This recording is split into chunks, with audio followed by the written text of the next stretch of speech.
जा रही थी। शिवम का इंतजार करते करते दृष्टि के सब्र का बांध टूट गया था और वो उसके पास जाने के लिए ऑटो से निकली, लेकिन फिर वहीं रुक गई। एक छोले कुलचे बेचने वाले की वाइफ कहलाने में उसे शर्मिंदगी महसूस होती थी, इसलिए उसने शिवम को दूर से ही फोन पर कहा, हाँ बोलो। क्या कर रहे हो? इतना टाइम कौन लगाता है, जल्दी करो। तो बस वो मैं सोनू का इंतजार कर रहा हूँ ना, वो बस दुकान संभालने के लिए, वो आता ही होगा। आगे आगे आगे जल्दी आ। दृष्टि परेशान तो थी, लेकिन वो इस बात से अनजान थी कि उसकी परेशानी और बढ़ने वाली थी। कार से सूट पहने एक रिच हैंडसम लड़का बाहर निकला, जिसे देखकर दृष्टि चौंक गई। दृष्टि, तुम यहाँ? अभय, तुम यहाँ क्या कर रहे हो? चले। ओ, तो ये है तुम्हारा सड़क पर ठेला लगाकर छोले कुलचे बेचने वाला पति। मुझे ना तुम पर बहुत दया आ रही। कहाँ तुम अरबपतियों के खानदान नारंग्स की बेटी थी। जब तुम सड़क पे निकलती थी तो लोग तुम्हारे लिए रोड साफ किया करते थे, और आज देखो तुम इस सड़क छाप ठेले वाले का हाथ पकड़ के चल रही हो। बोल लिया तुमने? और कहाँ भाग गए थे तुम आज से 2 साल पहले? मैं भागा नहीं था, मैं अपने करियर के लिए यूएस गया था। ये बात तुम बहुत अच्छे से जानती थी कि मैं तुमसे बहुत प्यार करता था। दरअसल अभय दृष्टि का एक्स बॉयफ्रेंड है, जो उसे कॉलेज के दिनों में बेहद प्यार करता था। लेकिन तुमसे इंतजार नहीं हुआ, मेरे जाते ही तुमने इससे शादी कर ली। अभय की यूएस जाने के कुछ दिनों बाद उसे पता चला कि दृष्टि ने छोले कुलचे का ठेला चलाने वाले शिवम से शादी कर ली है। उस दिन से दृष्टि के लिए उसका प्यार नफरत में बदल गया। अरे मेरा रिप्लेसमेंट कम से कम मेरे टक्कर का तो देखती है।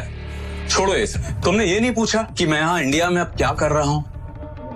नहीं पूछा, क्योंकि मैं जानना ही नहीं चाहती। तुम्हें जानना चाहिए, क्योंकि मैं ये चाहता हूँ। हाथ छोड़ो मेरा। ये देखकर दृष्टि के साथ खड़े उसके पति शिवम का खून खौल उठा। मेरे बीवी का हाथ छोड़, दूर रहकर बात कर। अब तू मुझे बताएगा कि मुझे क्या करना है? तू 2 कौड़ी के ठेले वाला, तुझे पता है मैं कौन हूँ? अभय कपूर। ग्लोबल पैराडाइज का नाम सुना तुम दोनों ने? एशिया की नंबर 1 मल्टीनेशनल कंपनी, मैं उसका एमडी यानी मैनेजिंग डायरेक्टर। क्या हुआ, झटका लगा? सोच रही हो ना कि काश 2 साल और इंतजार कर लिया होता तो इस ठेले वाले के साथ घूमना नहीं पड़ता। बकवास बंद करो अभय। तुम्हें पता भी है इन 2 सालों में मेरे साथ क्या हुआ है? Who cares? मुझे जानना भी नहीं है, और ये मगरमच्छ के आंसू टपकाने का कोई फायदा नहीं। अब ये ठेले वाला ही तुम्हारा पति है और यही तुम्हारी औकात है। जी भरकर दृष्टि को जलील करने के बाद अभय वहाँ से चला तो क्या, लेकिन उसने दृष्टि के दिल को चोटिल कर दिया था। दृष्टि को इमोशनल देखकर शिवम उसे संभालना चाहता था, लेकिन दृष्टि थी जो उसे करीब भी आने नहीं देती थी। पर आज शिवम के मन को एक बात खाए जा रही थी। दृष्टि, क्या तुम आज भी ऐसे प्यार करती? आज तो तुमने पूछ लिया, मगर अगली बार अपनी औकात में रहकर मुझसे कोई सवाल पूछना। मैं तुम्हें सिर्फ और सिर्फ अपने दादाजी की वजह से छेड़ रही हूँ। अगर मेरे हाथ में होता ना तो 1 मिनट में तुम्हें अपनी जिंदगी से निकालकर बाहर फेंक देती। चुप हो जाओ, एक शब्द मत निकालना अपनी जुबान से।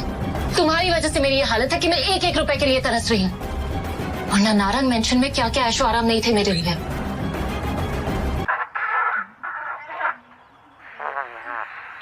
भैया एक बात बताइए, अभी जो शादी से दुल्हनिया भाग के गई, वहाँ आप ही पीपू बजा रहे थे ना?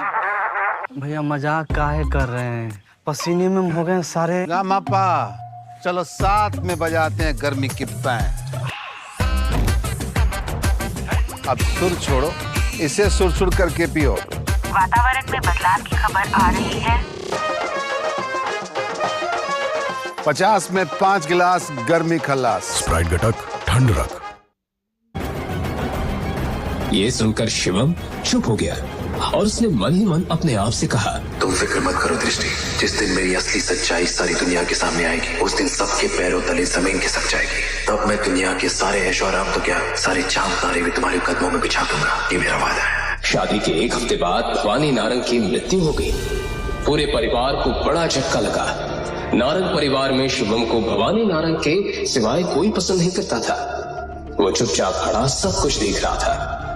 भवानी नारंग के मरते ही घर में झगड़े शुरू हो गए और इसी के साथ दृष्टि के माता पिता को नारंग खानदान के बिजनेस और प्रॉपर्टी दोनों से बेदखल कर दिया गया।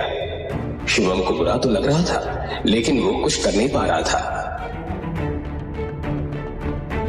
इस हादसे के बाद दृष्टि अपने पिता की छोटी सी फैक्ट्री चलाने लगी, पर शादी के 2 साल बीत जाने के बावजूद दृष्टि ने आज तक शिवम को अपना पति नहीं स्वीकारा था। वहीं अभय अपनी आलीशान डाइनिंग टेबल पर ब्रेकफास्ट कर रहा था। तभी अचानक उसका फोन बजा। उसने कॉल रिसीव किया और किसी से बात करते हुए गुस्से से चिल्ला उठा, What the hell? मेरे बैंक अकाउंट और कार्ड कैसे ब्लॉक हो सकते हैं? तुम्हें पता है आज मुझे कितनी इंपॉर्टेंट डील क्रैक करनी थी और कंपनी के एसेट्स के लिए मुझे इन्वेस्टमेंट करना था। तुम्हारे बेकार सिस्टम की वजह से ना सब खराब हो गया। Now you tell me कि अब क्या किया जाए? सर, आपको हुई असुविधा के लिए हमें खेद है। हमें ये इश्यू रिजॉल्व करने की कोशिश करते हैं। मुझे कुछ भी नहीं सुनना है।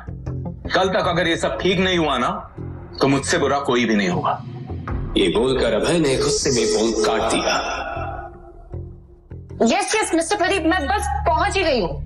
हाँ, लिफ्ट के बाहर ही हूँ। यस यस, हाँ, I will see you. God,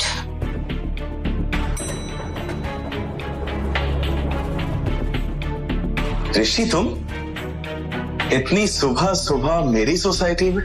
कहीं पुरानी मोहब्बत फिर से जिंदा तो नहीं हो गई? बकवास बंद करो। मैं यहाँ पे काम के सिलसिले में किसी से मिलने आई, और तुम्हें इससे क्या मतलब? मुझे तुम्हारे मुंह नहीं लगना, प्लीज। अब इतना गुस्सा किस काम का? अब आई गई हो तो ऊपर चलो और खुद अपनी आंखों से देखो कि तुमने क्या खोया है। मुझे छोड़ के मुझे नहीं देखना। अरे चलो दृष्टि, मैं तुम्हें अपना आलीशान फ्लैट दिखाता हूँ। चलो चलो चलो। क्या? अरे नहीं देखना। मिस्टर अभय,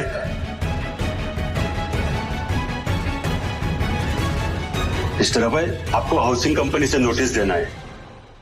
नोटिस? यस। जैसे ही अभय ने वो नोटिस खोलकर पढ़ा, उसके होश उड़ गए। व्हाट? आज की आज मुझे फ्लैट खाली करना होगा? नहीं नहीं नहीं, ऐसा नहीं हो सकता। जरूर ये कोई फॉल्स नोटिस है। मुझे अभी ऑफिस जाके पता करना होगा। कहीं नजर तो नहीं लग गई तुम्हारे फ्लैट को मेरी? ओ शराब दृष्टि, मेरे लिए तुम्हारी औकात एक चींटी जितनी भी नहीं है। अब मुझे धमकी बाद में देना मिस्टर अभय। पहले जाओ और अपना आलीशान फ्लैट बचाओ जो तुम्हें तुम्हारी कंपनी ने दिया था और अब तुमसे छीनने वाली है। तुम्हें तो मैं ना। बाय, मेरी लिफ्ट आ गई। कुछ ही देर बाद जैसे ही अभय अपने ऑफिस पहुंचा, उसने देखा कि उसकी कैबिन में उसकी टेबल के ऊपर एक लेटर पड़ा था। जैसे ही अभय ने वो लेटर पढ़ा, उसके पैरों तले जमीन खिसक गई। ये उसका टर्मिनेशन लेटर था जो डायरेक्ट कंपनी के सीईओ से आया था। Termination letter? वो भी मुझे? वेट, ऐसा नहीं हो सकता। और मैं तो कभी कंपनी के मालिक से मिला भी नहीं हूं, तो मैंने उनके साथ बदतमीजी कब की? लेटर में लिखे टर्मिनेशन का रीजन पढ़कर अभय का दिमाग ही हिल गया। गुस्से से भरा अभय वो लेटर लेकर सीईओ के पास पहुंचा। मिस्टर अमन, मुझे आपसे बात करनी है। अभय, हाँ बोलो। आपने टर्मिनेशन लेटर क्यों भेजा? जिस शख्स से मैं आज तक मिला नहीं हूं, मैं उनकी बेइज्जती क्यों करूंगा? मिस्टर अभय, आप उस शख्स से मिल भी चुके हैं और आपने उनकी बेइज्जती भी की है। और अगर आपको ये बात झूठ लग रही है तो सर आज ऑफिस आए हैं, आप सामने उनके केबिन में जाकर उनसे मिल सकते हैं। ये बोलकर जैसे ही अभय कंपनी के ओनर के कैबिन में गया, सर, मैं आए? सर, मेरा नाम अभय है। मैं आपकी कंपनी का मैनेजिंग डायरेक्टर हूं। वो नहीं। शिवम को देखकर अभय के होश उड़ गए। शिवम, तू? तेरी हिम्मत कैसे ओनर के केबिन में घुसने की और तू उनकी कुर्सी में बैठा है, भिखारी कहीं का। Security, security. सिक्योरिटी आ ही जाएगी मुझे बाहर निकालने के लिए। एमडी साहब। बॉस, तुम लोगों का दिमाग खराब है क्या? ये 2 कौड़ी का आदमी सड़क पर ठेला लगाता है। ഞാനിപ്പോ ചെയ്യുന്ന അസൈൻമെന്റ് ഉണ്ടല്ലോ, ശരിക്കും ഒരു സിനിമാ കഥ പോലെ.